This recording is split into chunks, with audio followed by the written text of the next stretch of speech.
There's no going back after paying the white. Oh, those are the fancy. There you go. Thank you, sir. I appreciate it.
go outside? You want to hang your hands on a sign now? Oh, I got one now. Oh, Like, when you go outside later?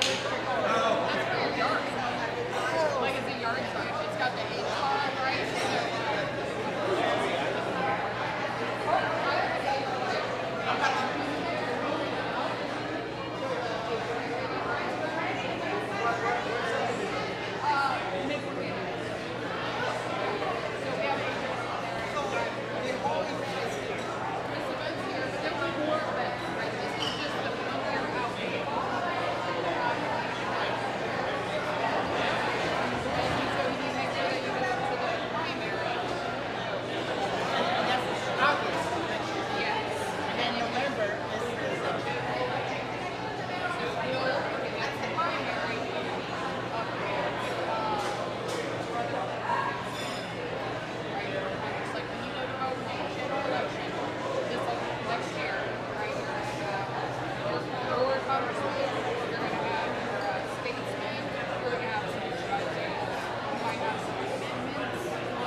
Oh, there we are. Yes. Oh, good, yay. So I have to sit here the whole time at work, or can I take a break till 7? You can take a break till 7. And then I quit, and then I can kind of like get back to the break. Oh, this is great. All right, so Yeah. In fact, let me check Facebook.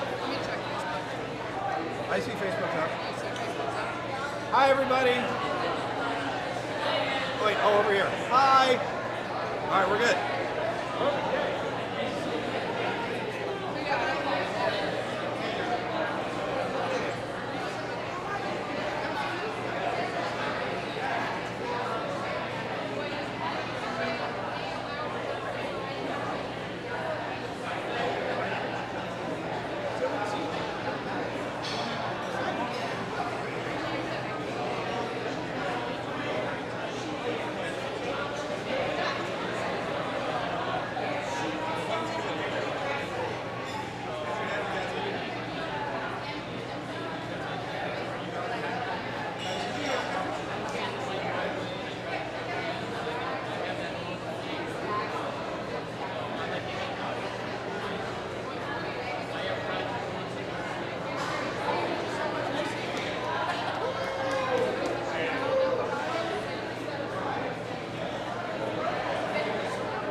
mic live?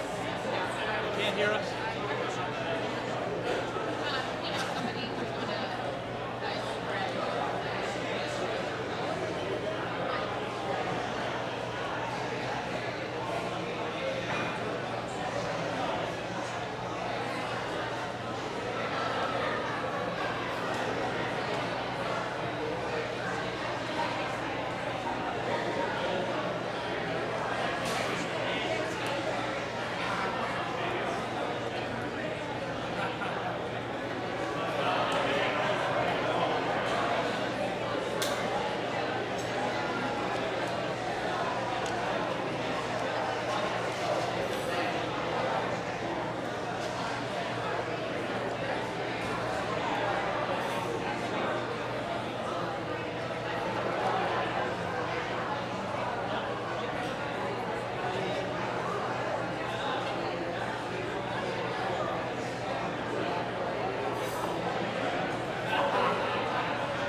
There's a little delay.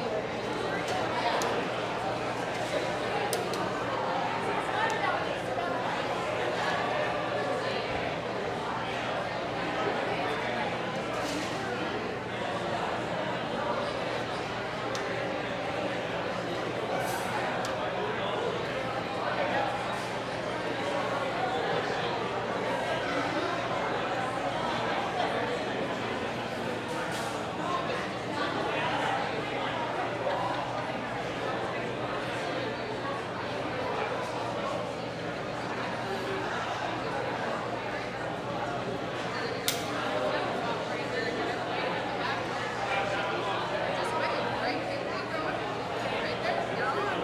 Wait. Look up. Look up. There you go.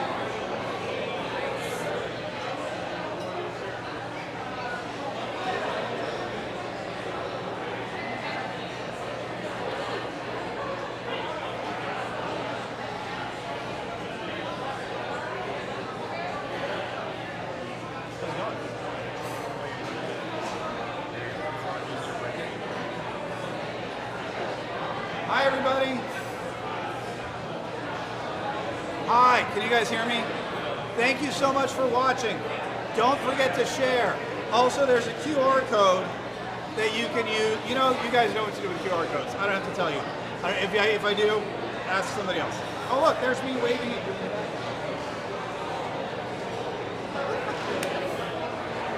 Disney says she can hear you.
Mic check. It's not on. It's 100% not on. I don't think it is on. Mic check 1, 2. Hello. Oh, do you hear it? Did you hear me? Hello. Woo! Yay! Happy Monday! Woo! Ladies and gentlemen, please, a big round of applause for Mr. Zane Guile to lead us in the Pledge of Allegiance. Hey, good evening, everybody. I've been very honored to have Mark ask me to lead the Pledge of Allegiance, so I will do so now. I pledge of allegiance of the United States of America and to the republic for which it stands, one nation, under God, indivisible, with liberty and justice for all. Thank you.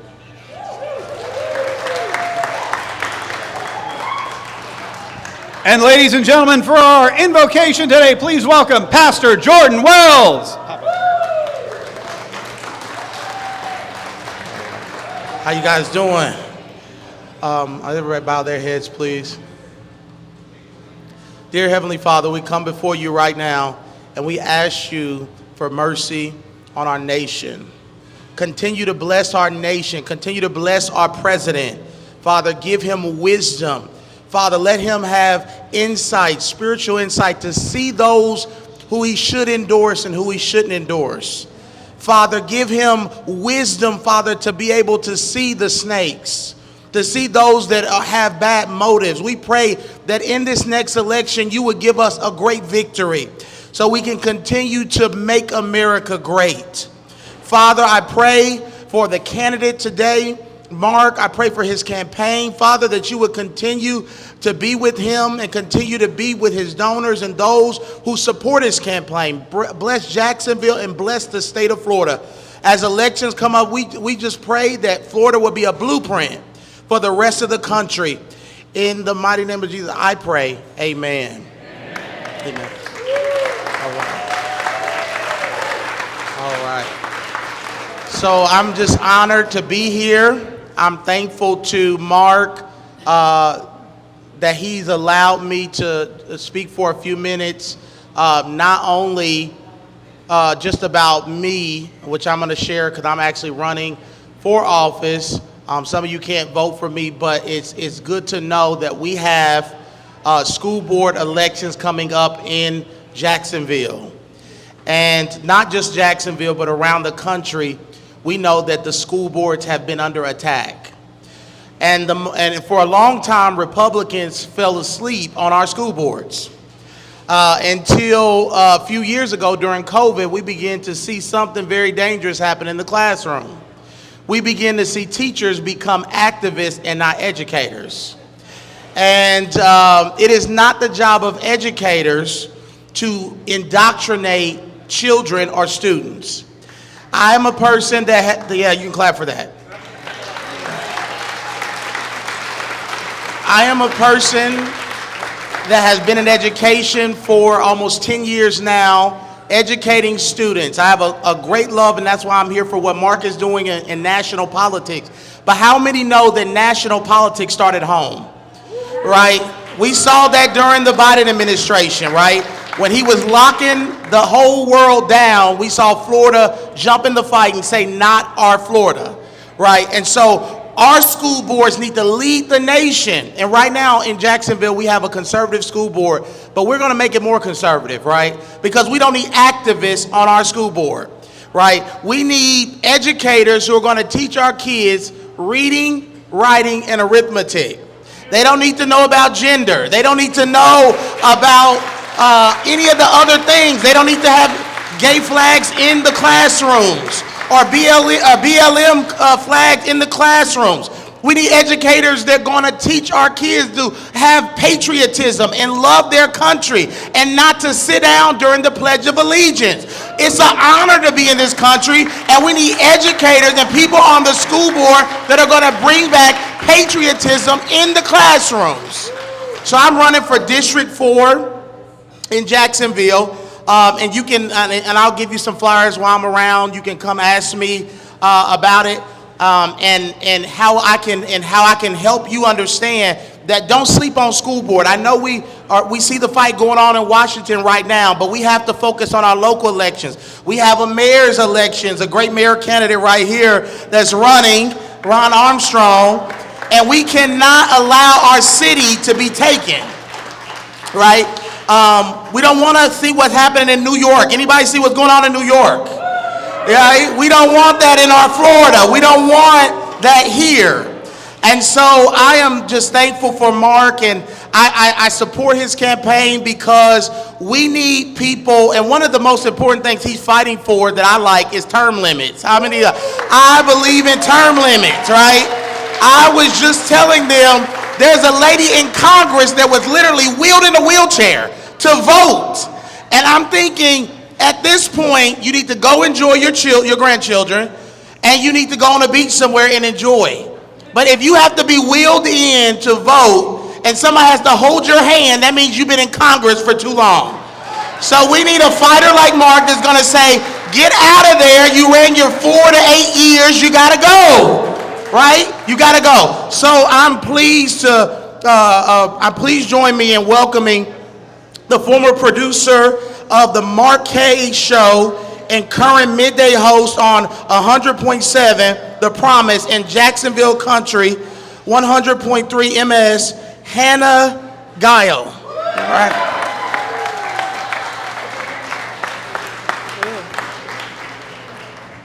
I don't know if I can get up here. Oh yeah, we're good. Hi, okay, I don't know how I'm gonna follow that up because my goodness, he was a passionate speaker. But hello, it's so nice to see all of you, and I feel so honored that I get to be on this stage today. And it's funny, so I was Mark's producer for a very long time, and it was such a fun time. I hope someday maybe I can do that again. But one time, Mark got me this book, and it was called The Art of Saying No. And it's funny because I have this problem of saying yes to everyone. And the only person that I now say yes still to is Mark, because he doesn't want me to use that on him, obviously. But it is my great honor to introduce him to you. So please welcome host of the Mark Kaye Saves the Republic podcast and the next congressman representing Florida's 5th District, Mark Kaye.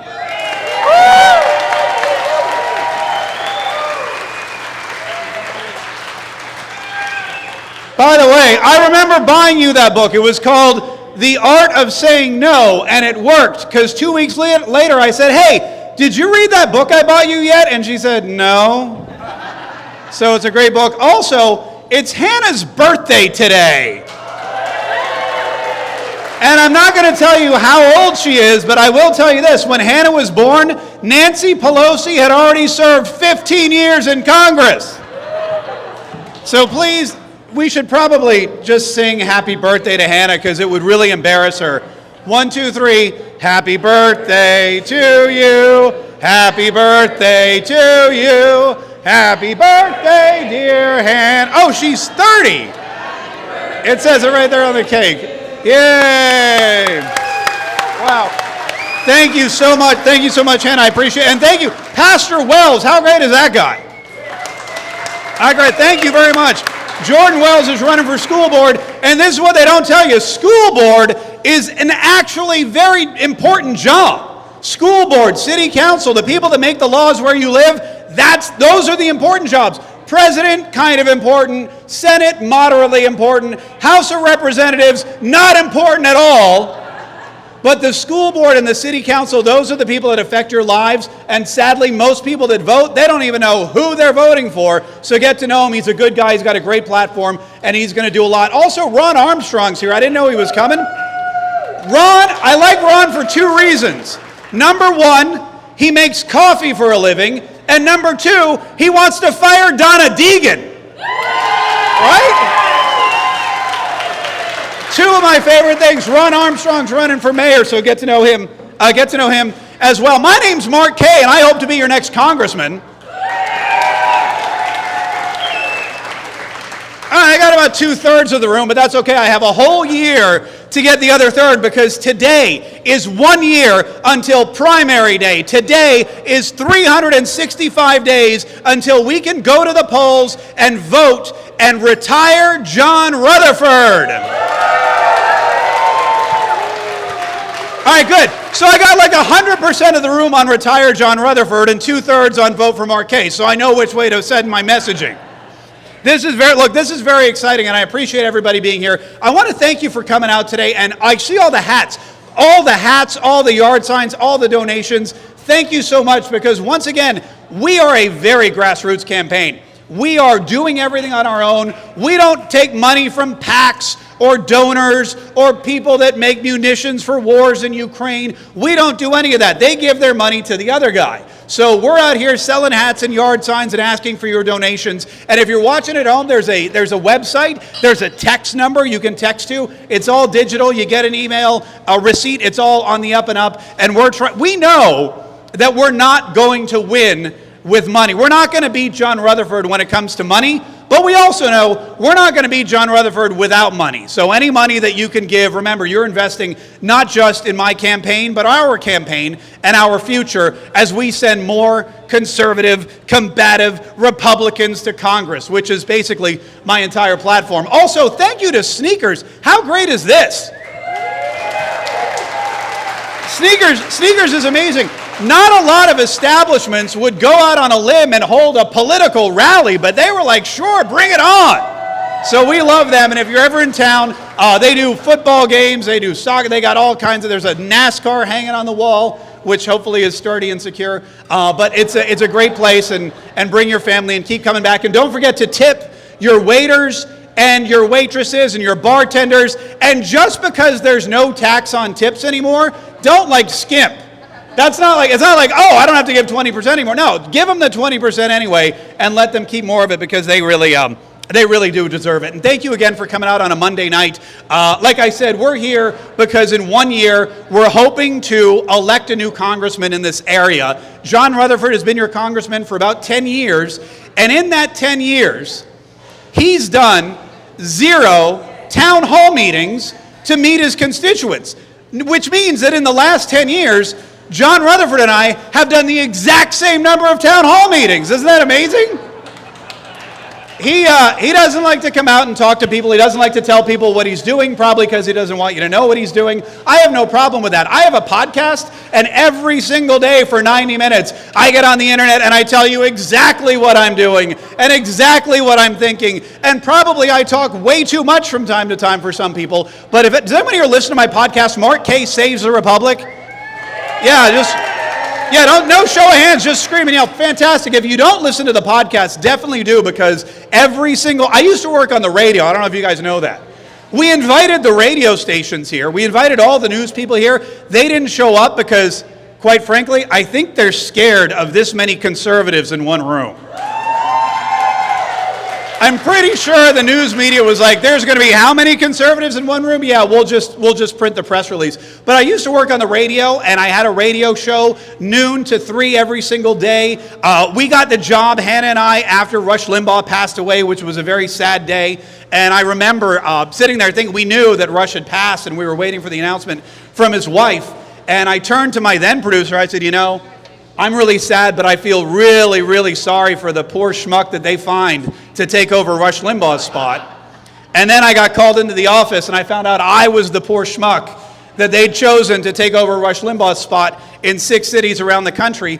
And it was tough. It was bittersweet. We didn't want him to go, but I was actually glad that they chose us, because I was a Rush fan. I listened who listened to Rush Limbaugh in this room? Anybody? Yeah.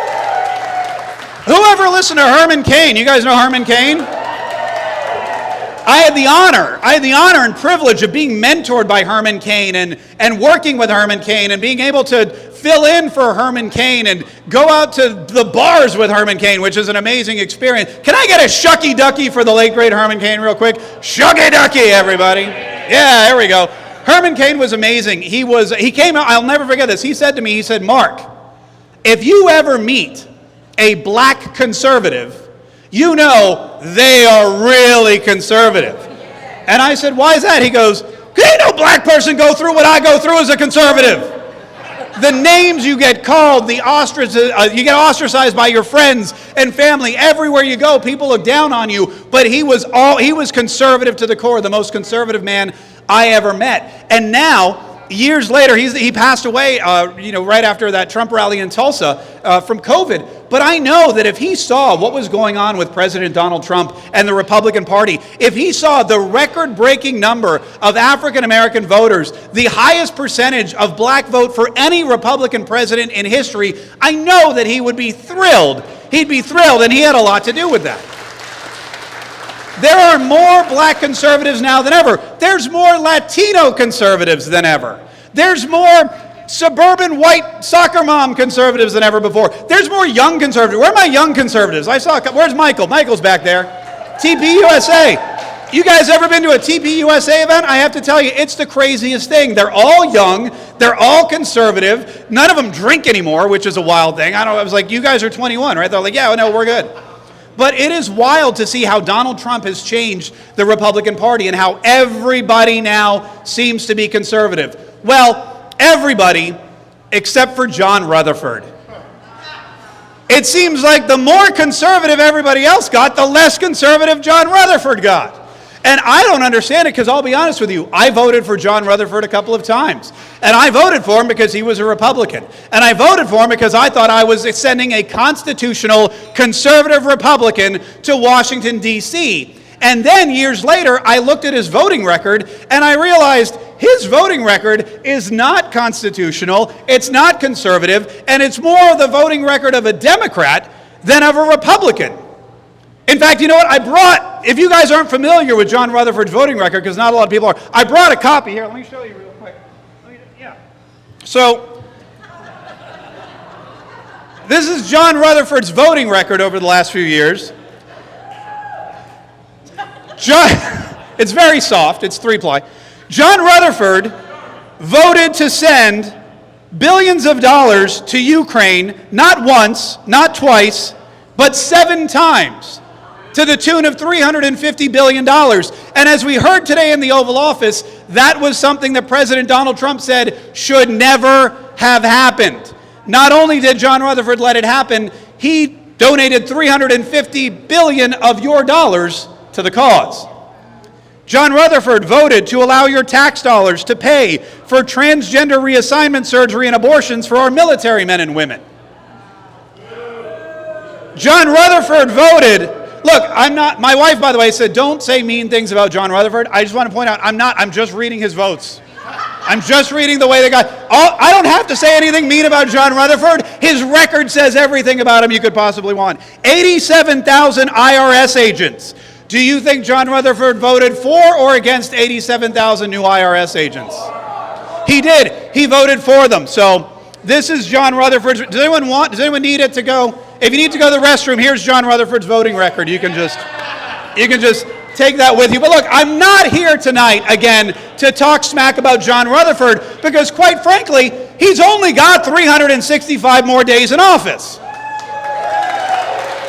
After that, he can spend the rest of his days on a beach. He's got millions and millions of dollars. He can buy himself a nice place on I don't know, Ponce Inlet or someplace. He'll do fine. I'm here not even to talk about me. I'm here to talk about all of you. I'm here to talk about everybody in Duval County and St. Johns County. I'm here to talk about everybody in Florida's 5th District. Let me hear, where are my Florida's 5th District peeps at? Yeah.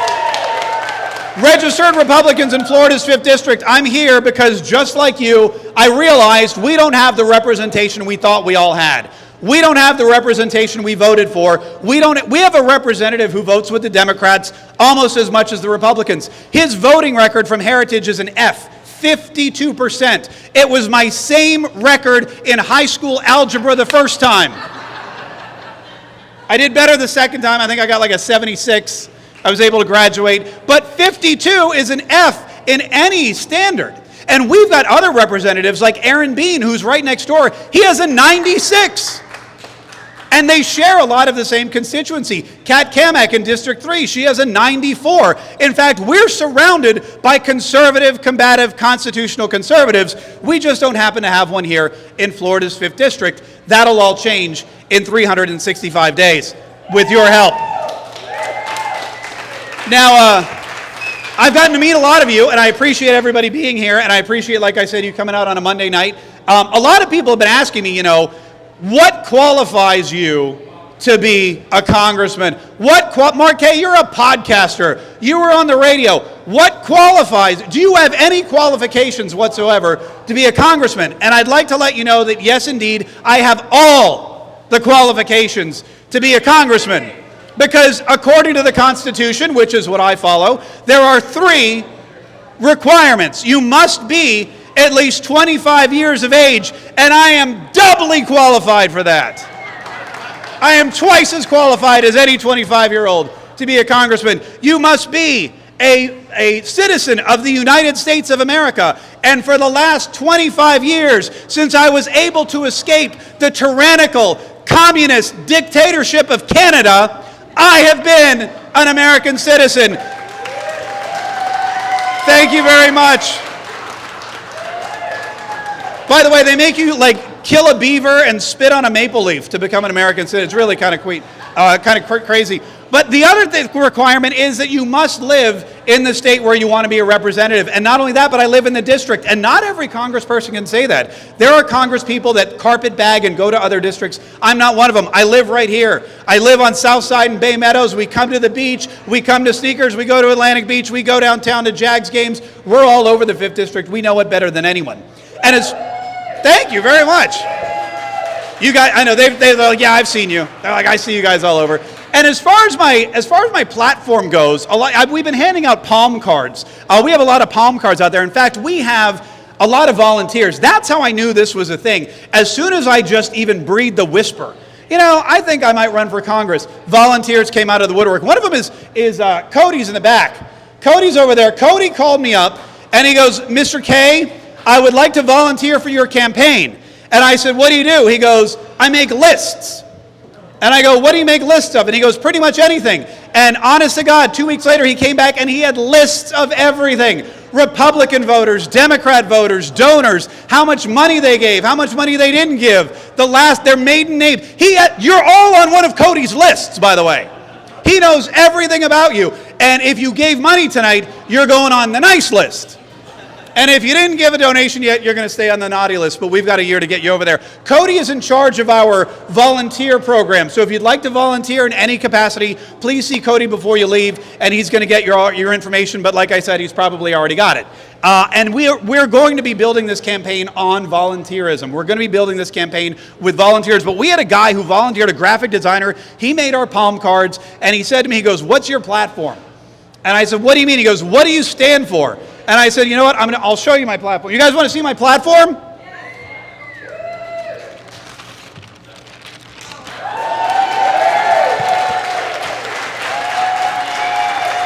This is my platform for Congress.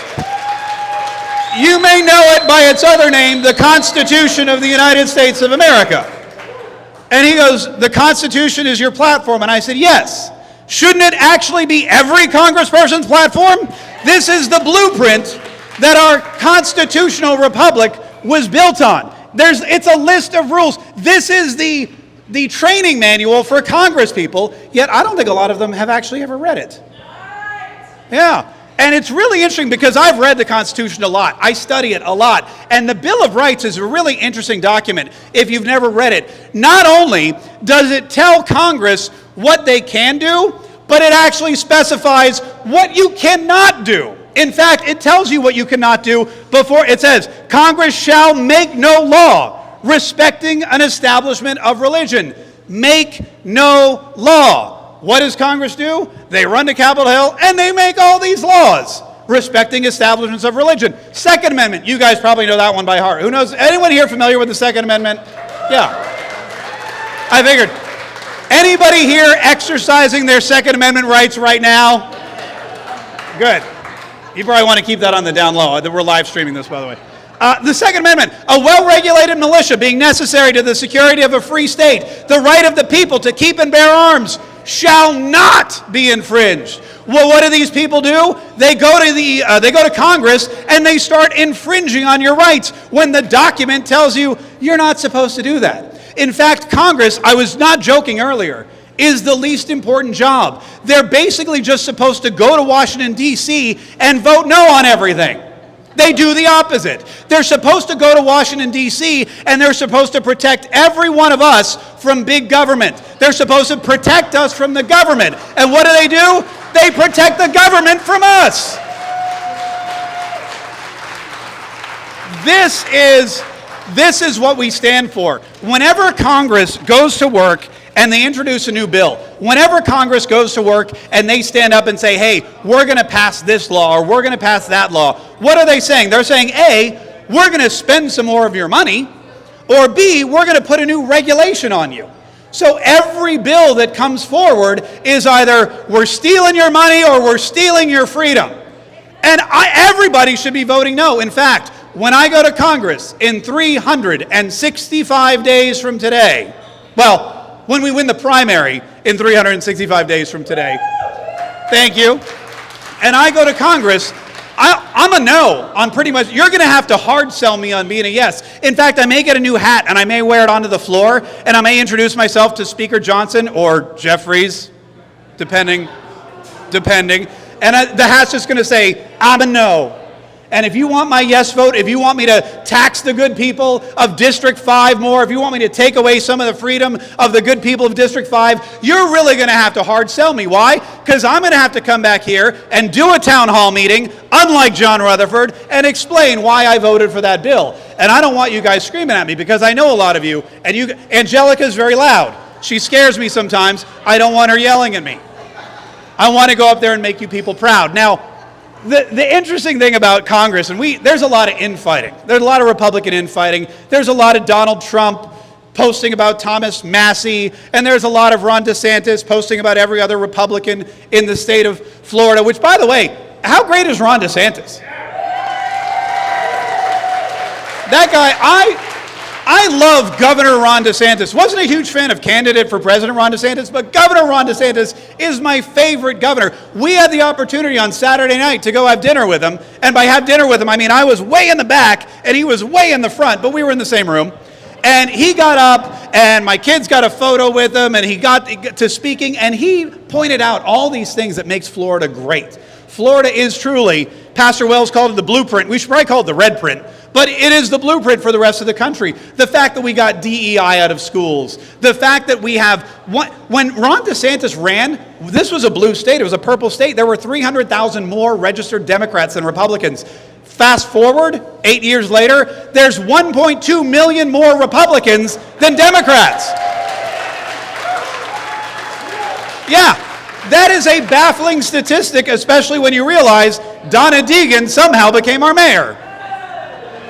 I guess we need a few more Republicans here in Duval County. But look, the rhinos in the Republican Party, the infighting in the Republican Party, that's not our enemy. John Rutherford, he's a lovely guy, I hear. We just don't want him to represent us anymore. But the real enemy, the real battle that we're going to be facing in 2026 and beyond is with the Democrat Party. And these people have truly lost their minds. I don't know if they ever had them, but they've lost their minds. When you look every single day at the people they're sending to Congress, this is truly scary, especially in the midterms, in history, 97% of the time, the party in power loses control of the House of Representatives. The Republicans are the party in power. That tells us, historically, 97% of the time, the Republicans are going to lose the midterms. And if the Democrats take control of the House of Representatives, Donald Trump's second term is over. He will be impeached immediately, probably every day, probably twice on Sundays. They'll impeach him for everything. They'll impeach him for getting impeached. They will barricade his office. They will not allow him to do anything. They will subpoena every member of his staff, every member of his cabinet. They'll subpoena members of Congress. Everything will come to a standstill. There will be no votes on anything other than Donald Trump is bad. So if we want 4 years of Donald Trump's second term, and not just 2, it's imperative that we keep the House of Representatives in Republican control. We cannot have Jasmine Crockett leading a committee. We cannot have LaMonica McIver, who broke into a federal ICE penitentiary, anywhere near Congress. We can't have Al Green waving his cane at the president whenever he gives a speech. We can't have AOC fly around the country in a private jet eating lobster rolls with Bernie Sanders while she's screaming about getting rid of the oligarchy. These people cannot control Congress. Sure, they can pop in and say their piece, but they cannot have the majority. And if, God forbid, they do, if that 97% holds true, if the redistricting effort doesn't work, if the mail-in ballot fails, if for whatever reason these Democrats can do what historically they've been able to do and flip the you need loud, obnoxious, combative, constitutional conservatives fighting them tooth and nail, and I just don't, John Rutherford is that guy. I just don't see him as a loud, obnoxious, combative. We win. Rest assured, I will go up there and I will make sure that Donald Trump's agenda, which we all voted for. Did anyone not vote for Donald Trump in this room? Yeah, I didn't. Oh, okay, wait. Nobody, sometimes you wonder. They're probably not. If you voted for Donald Trump and you think his America First agenda is the agenda we need, then you need Congress people who are going to go up there and vote for it. And if, God forbid, the Democrats win, you're going to need Congress people who are not afraid to get in their face